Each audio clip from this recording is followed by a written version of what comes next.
Welcome back, everybody. This is Rodrigo, founder with another episode of Asheville Real Estate News. Before we even get started, as always, want to thank American IRA LLC for their sponsorship and the support of the show. If you haven't checked them out, please do so. Today, what we're talking about is vacation rentals, the marketing of vacation rentals, and the market here in Asheville, and what's changed, what might be changing, etc. Really excited to be joined by a CMO of marketing, or Chief Marketing Officer for one of the more established and well-known luxury rental, vacation rental companies here in town.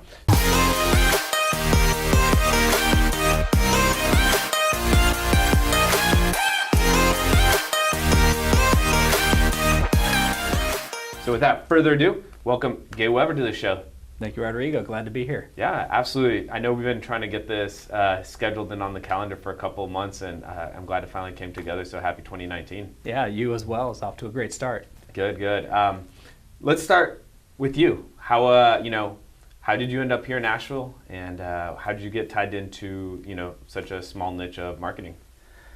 Great question. I started in 1998 with Hilton in Las Vegas, which is my hometown. So I did a number of years in timeshare, starting with the Hilton family. Brief stint in the military. I did some time in the submarine community and got out of the military, came back into timeshare and moved to Asheville to work for a timeshare company here. Worked for them as their director of marketing systems for about 5 years. Made the switch over to vacation rentals, which is great because timeshare is not an industry I really want to work in. I didn't enjoy working in it. Fair enough. But I found vacation rentals, had not been aware of them at that time. This is back 2011, 2012 timeframe. So I hadn't really been aware of them much, and it was a great sister industry to step into. There's no sales gimmicks, it's a good product at a fair price, and there's no tricks. But there's enough similarity as far as hospitality and whatnot that on the marketing side, it was great. I was able to step from a huge marketing all over the board. I mean, the company I was with had 26 resorts internationally, down to laser focus and bring all of that experience to one market, one type of product, and really just a very niche product, right? Yeah. So I do have a question about that, but first, how did you end up in Asheville? What was you said Las Vegas. Yeah, I was submarine. I was living in Hawaii. Mountains, I was living in Hawaii and got a job offer to come out. Just come here. Okay. I was considering re-enlisting or getting out of the military, and I got a job offer out here. And I said, I'm going to go back in the private sector, and very brought cool. me back out. Awesome. So what is the niche for Carolina Mornings, I guess, and maybe talk a little bit about exactly what you do, whatever you're able to share, and what the company's focus is here in Asheville.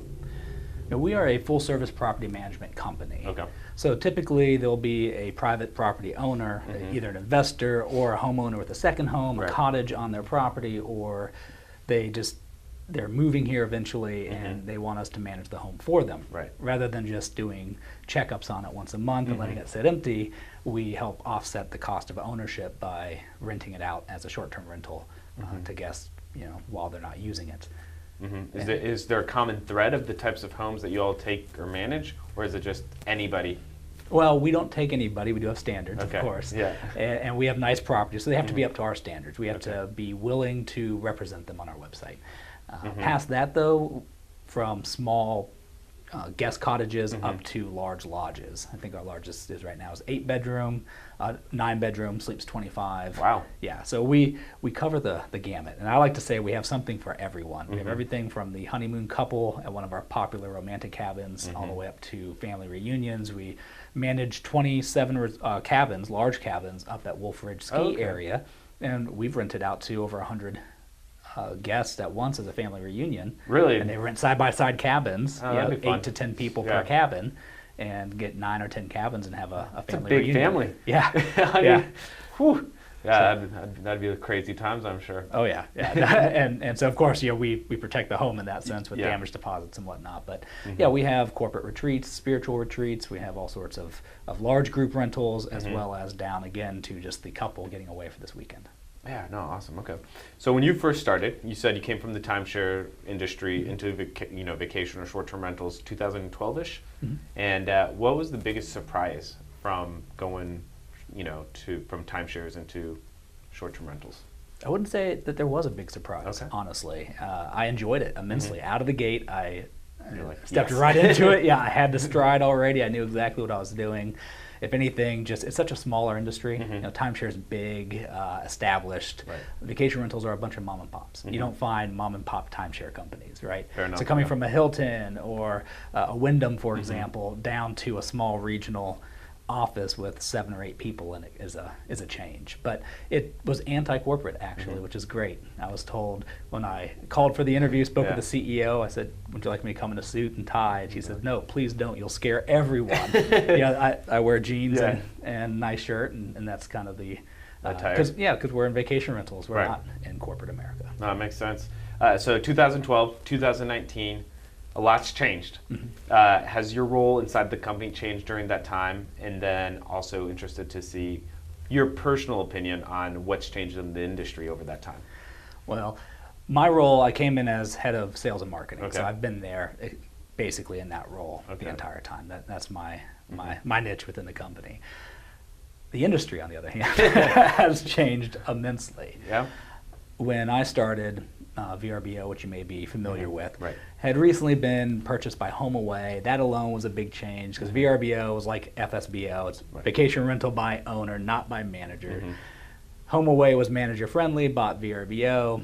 VRBO became manager friendly. 2 years ago, Expedia bought HomeAway, and now that's really thrown gas on the fire. Really? At the same time all of that's been happening, Airbnb has really come on the map. It's definitely taken off. 5 or 6 years ago, Airbnb was a relatively very small specialty app and not a lot of inventory. Yeah, I don't think I even knew what Airbnb was 5 years ago. Exactly. I mean, they were there, they were operating, but it was couch shares, homestays, maybe some whole homes here and there, but Asheville was not a huge market at that time. My first memory of anything of that nature was couch surfing. I don't know how many people are even aware of it.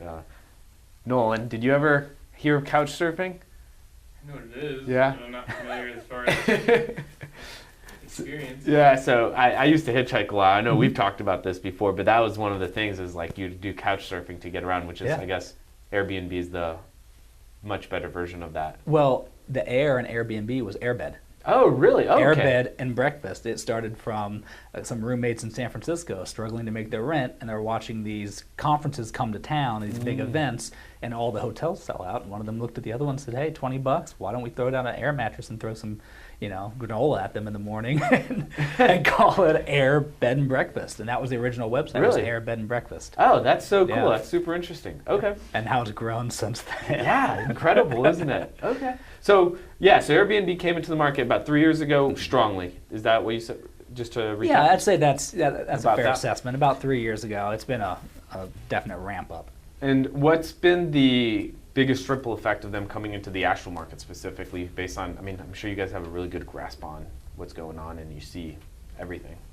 Yeah, I'm trying to think of how to separate the industry from just the Asheville market in particular. Well, so let's talk on the industry side. Yeah, if you can't separate them, then... Well, Airbnb has been a major disruptor in the industry for good and bad, right? They normalized the service fee. Prior to that, VRBO was operating as inquiries only. You went there, similar to Craigslist, you'd find the property you want, you would inquire via an email or a phone call, and the manager would just pay a monthly listing fee. Airbnb turned all that on their head. FlipKey through TripAdvisor had been trying to do it and failing, and they just couldn't execute it properly.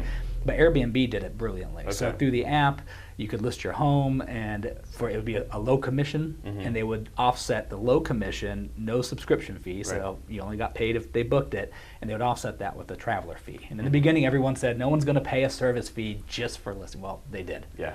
They continue to today. So VRBO, HomeAway, Expedia, they're all same family now. They charge a service fee. Everyone charges a service fee now. That's the new standard. Part of it. Right, and everyone's trying to figure out what's the right blend. Is Airbnb's commission too low? So they're down here while HomeAway VRBO's up here on commission and still charging a service fee. Everyone's testing the envelope of what can they get out of it. So the industry as a whole has been changing, but at the same time, what all of them did, especially starting with Airbnb, is what I attribute the beginning of this to, is the owner dashboard. They made it easy to pull out your cell phone, snap a few photos, answer a few things, and you have a live rental. Just like that. Just like that, you're on and you're renting, and money's coming in. Of course, they got in trouble with taxes, and there's a lot of legal issues there, but they made it very easy. So you didn't have to go create a website. Yeah. So the barrier of entry, they just obliterated essentially, absolutely, right? Yeah. And that's, again, been good and bad. It's allowed for so many people to go in and just quickly manage their own rental on a small scale, 1 or 2 properties. You start getting beyond that, and it becomes there becomes logistical issues. But at the same time, I think a lot of people jumped in thinking this is going to be way easy and got in over their heads quickly. Either they didn't understand the numbers behind what they're doing, or they, it just became too much work. And that's one thing that we do see a lot of, and we've been waiting for it, and it is coming, what we call host fatigue. Yeah. Someone bought a home, thought it was going to be easy money. One, they realized it wasn't nearly as much money as they thought it might be. It's a good investment. They're building equity, but it's not the big cash flow. And on the second side, they're up all day and night taking inquiries, dealing with guest calls, answering questions, fixing issues. If you have a good property and people are interested in it, it can be a full-time job just dealing with the back and forth of questions and ironing out details for stays and everything. And doing the turns if you've been cleaning yourself. Your entire schedule is now based around your business. And it's not like a friendly schedule, right? Because it's nights and weekends is essentially when you're working.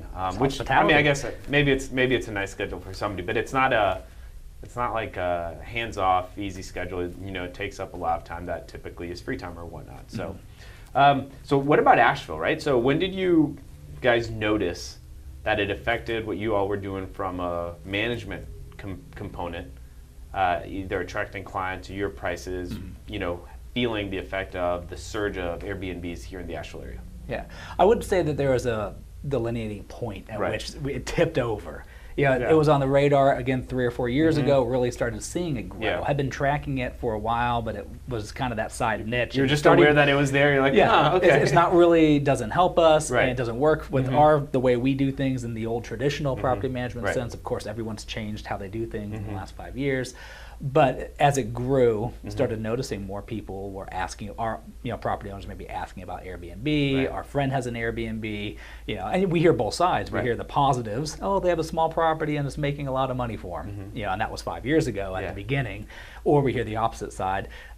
We hear this horror story about Airbnb. That's not going to happen to us, is it? Right. And so there's still a lot of people that don't understand how it exactly works, but the awareness is getting more out there. I mean, I would say it feels like it's here, right? It's a major issue. It comes up in elections, the way, especially in Asheville. Talking about Asheville, I mean, what's happened in the downtown corridor, Haywood Road corridor as well here in West Asheville. Like it's a major talking point. So let me rephrase that question then: is how long, give or take, have you all been operating with Airbnb being a major component of consideration in your all's business then? It's definitely been about at least 3 years. Okay. Yeah, and we use Airbnb as well, of course. Well, I was about to ask if what have been the positives for you guys of Airbnb being in place, and then maybe a couple of the downsides that you noticed, if that's something that you're able to share. Yeah, I'd say from the business standpoint, we're working with people's property. Right. We're working with hundreds of thousands of dollars worth of investments. Guests, the clients have a very different expectation maybe of what the traditional vacation rental platform was. So Airbnb really, they were a disruptor in the sense that they changed cancellation policies, where it used to be 30 to 90 days non-refundable across the board, and many still are. Airbnb came on the scene and said, oh yeah, we'll give you cancellations till day of arrival with no penalty.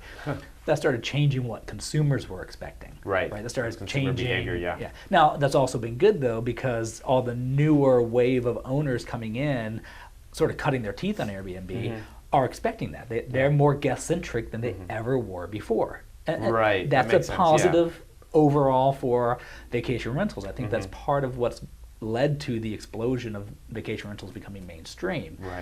Hotels let you cancel up to the day before or a day of arrival, and some of them now are testing cancellation penalties because other industries have been able to do it.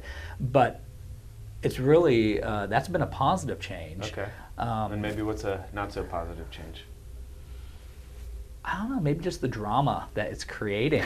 Drama? And in the sense of neighborhoods, of the fights here in Asheville, of people coming in. I mean, it's the long-standing concern. There's the affordable housing crisis in Asheville, and people come in and are throwing down more money than a local resident could maybe afford, and they think it's going to be a cash cow, and so they they're able to invest in it and fix it up a bit and then start renting on Airbnb. So that is a concern. I mean, I think a lot of the concerns have been overblown. We're not seeing whole neighborhoods turned into nothing but rentals. We're not the beach. It's a different scenario than a beach town. But and people actually love living here too, right? So even if there are people who want to come in, invest, and do it, they're still going to be competing with people who actually just want to buy the exact same house, not as an investment, but as a primary resident, right? I don't know about beach towns, but I don't know. Maybe I'm biased. I would never want to live on the beach. Like too much sand, too much heat. I'm like, I need to go to cooler weather, get some altitude. So I'd love to hear a little bit about the numbers from your perspective, roughly on. I know we were talking a little bit before we even started about kind of where tourism is and occupancy rates and things like that. Do you mind just recapping that, kind of what you're seeing and what you guys are hoping or expecting to see this year in 2019? So I believe by the end of 2019, the city is finishing, and this was a year and a half ago, they put out a 40% increase just in hotel rooms in Buncombe County alone. That's a huge increase in inventory. And that's not counting the Airbnbs that have come on the scene or the VRBOs. Or homestays. Exactly, or the homestays that have come on the scene in the last 2 or 3 years. And that's also not counting all of the new hotels that have signed agreements in the last 2 years that are still going to be breaking ground and opening. So we're seeing a huge growth in the availability in town, and that of course is having a bit of an effect on pricing. When maybe during summer, when the city's always been at peak occupancy, not a big deal, not a huge deal, we can still compete there, and there has been effects there as well. But we talk about February, historically one of the slowest months of the year. This is coming out in February, so let's talk about it. Yeah, so February we have a ton of hotels that are sitting empty. We have a ton of Airbnbs that are sitting empty out there, of individual property owners that are running it themselves, everyone's trying to make adjustments, offering deals, lowering rates. What can we do to... So the time to visit Asheville is in February for the best rates. Oh, it is. Yeah. Oh, certainly. Okay. Come up for skiing. Yeah. Get some great rates. But that really is... That's the biggest concern, and that's been a concern for a couple years. As more and more hotels have been opening, even the city talks about it during our CVB meetings, the Convention and Visitors Bureau, the Tourism Authority of Asheville. They are very aware of it, and they've shared that data as well at the annual meetings. They've said, "Hey, look, it's going to be a rough couple of years. We're trying to figure it out. There's a lot of inventory, and they didn't create the inventory, but it's their job to fill it." And so, if you remember, the occupancy tax was raised 50%, I believe, 4 years ago now. And when they raised it from 4% to 6%, that was looking ahead, seeing this is coming. A lot of hotels, a lot of inventory, and we need to gear up our advertising. And they've done great. So that's with the advertising budget, right? Yeah. Yeah, okay. Yeah, and they've done great with that. But when you're talking about adding 40% travelers in July versus 40% on top of a historically low occupancy in February, it really is still creating a bit of a mismatch. So I think we have a correction coming. It's just my personal feeling. Correction as far as pricing or rooms coming on the market, or what's the correction? I think all of it, and I think that we're going to see less hotel over time. If the demand can't stay up, then we'll see less investment in new hotels, right? That's going to make sense on one side. We'll see the people that bought the properties that maybe they're not being as good of an investment as maybe they thought, they start dropping off the market, right? Well, I was about to ask you, so how the clients that you all manage the properties for is... I mean, I know there's probably somebody who fits everything, but is there a common thread among the property owners that you all service the properties or manage the properties for them? Not at all. Not at all. So there's not it's not like people who have like secondary homes or just investments. It's all over the board, and there's no consistency around it. Yep. Okay. Man, I really appreciate you coming on. I think it's been really fun to chat about it, and it's a hot topic. Your perspective, are you worried about there being an oversaturation at any point, or do you think Asheville's going to always hang in there and just be naturally strong pull that it's just going to be issues of correction versus like like actual issues? I think it'll just be a correction. I think Okay. Asheville historically has been a tourist destination since the railroad came here, right? It's a town that is always going to have a draw, the natural some beauty, magic, the Biltmore, just the health, the vibe of it. It's always going to draw people. So I think it's just a correction that's going to happen. We're going to be fine. Yeah. The vacation rental industry is going to be fine. There'll be some regulation changes, et cetera. And I just want to clarify, some of this has sounded maybe doom and gloom for the vacation rental industry, and it's not. It's gone mainstream. There's more people than ever that are aware of vacation rentals, and that's why the hotels are so against vacation rentals. Right. Because, well, most people would prefer to stay, like, I don't know, maybe it's just a me thing, but, oftentimes if you travel now, you're going to be looking for some sort of vacation rental-esque type of property more so than a hotel. Like, if, I don't know, I mean, I'd be interested to know, actually. Do you guys never, like, look at that, or is there any data on that? If, the average person traveling prefers to stay in a hotel versus... I think it depends on their needs, right? So business travelers still do hotels primarily because they're usually one night or two night stays, and it just makes sense to get in, get out. Families want to be more together. So that definitely depends on their reason. I mean, myself, I'll stay anywhere in whatever makes sense at that moment. Right. And it's becoming more of that blend. For example, Expedia, if you search Asheville, vacation rentals are in line with hotels now. Oh, really? Yeah, Airbnb is starting to allow small niche hotels onto their platform. So we're seeing just the standardizing of you put in your location, your dates, and what lodging do you want. What used to be alternative lodging is now mainstream lodging, and the hotels are adapting to all try. The barriers are just kind of getting broken down between all the lodging industries. And it's great for the consumer. It's more options, right? You're not having to go to multiple places to find it as much as you used to. I will say that for I know a lot of real estate investors watch this podcast, so Asheville's not a closed market by any means, but it's just the right deals. You've got to have the right expectations. You've got to understand what the market's doing, and that's what we're here to do as Carolina Mornings. We can look at a property and help an investor understand if it's a good investment or not a good investment. But that's really the key there. You can't just, I would say you can't walk into Asheville, buy a property, and it's going to be successful. You've got to know, I mean, as the prices on real estate are going up and the prices are being competitive on the rental side, but some of our properties are doing better than ever. It really just depends on the exact location, the configuration of the home. All the variables, right? All the variables. There's still a lot of growth in this industry ahead of us. It's just growing more intelligently, or more maybe having to pick the right path on each one. I'll say I wasn't expecting there to be so much positivity around the industry as a whole, and Airbnb's, the platform, et cetera, when we first set this time up to talk. So that's really encouraging. It's great to hear. Curious, as we wrap things up, looking forward, is there anything that you're particularly overly excited about what's happening, or any changes that you see coming down in the pipeline that you're like, man, I'm really looking forward for that to happen?